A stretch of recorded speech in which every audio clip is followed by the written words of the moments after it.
Warahmatullahi wabarakatuh. Saya Akfat Fakih dari kelas 10 IPA 1. Saya akan menyampaikan tentang teks biografi yang bertema B.J. Habibie.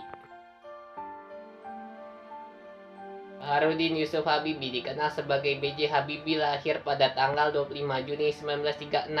Beliau menjadi presiden ketiga Republik Indonesia pada tahun 1998 sampai 1999. B.J. Habibie lahir di Parepare, Provinsi Sulawesi Selatan.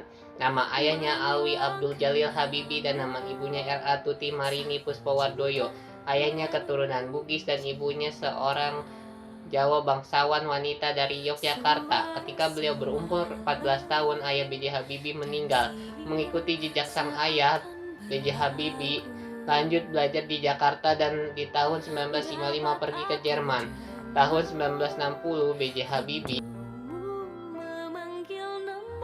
terima gelar di bidang teknik di Jerman, memberinya gelar diploma engineer.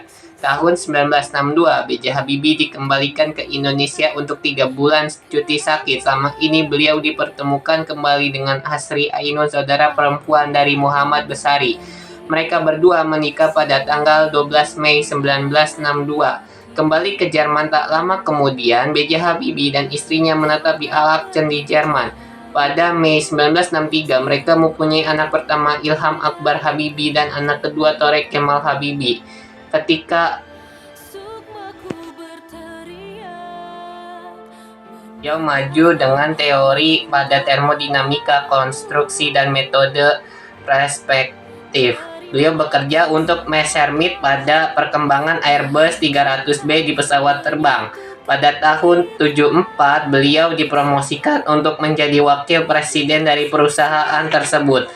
Tahun 1974, Soeharto meminta B.J. Habibie untuk kembali ke Indonesia sebagai bagian dari dorongan Soeharto untuk negara. B.J. Habibie awalnya dilayani sebagai special assistant untuk Ibnu Sutowo, CEO perusahaan minyak panggung Pertamina. 2 tahun kemudian, tahun 1976, B.J. Habibie diangkat sebagai Direktur Utama BUMN Baru Industri Pesawat Terbang Nusantara atau disingkat IPTN. Tahun 1978, beliau diangkat menjadi Menteri Riset dan Teknologi.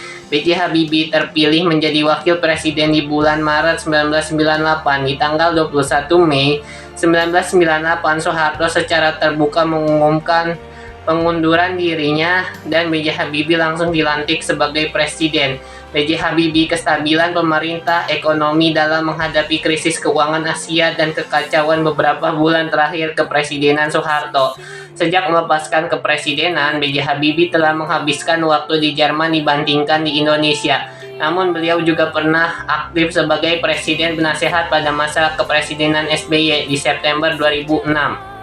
Beliau mengeluarkan buku berjudul Detik-Detik Menuju Jalan Panjang di Indonesia Menuju Demokrasi. Buku ingat di event di Mei 1998. Sekian dari saya. Assalamualaikum warahmatullahi wabarakatuh.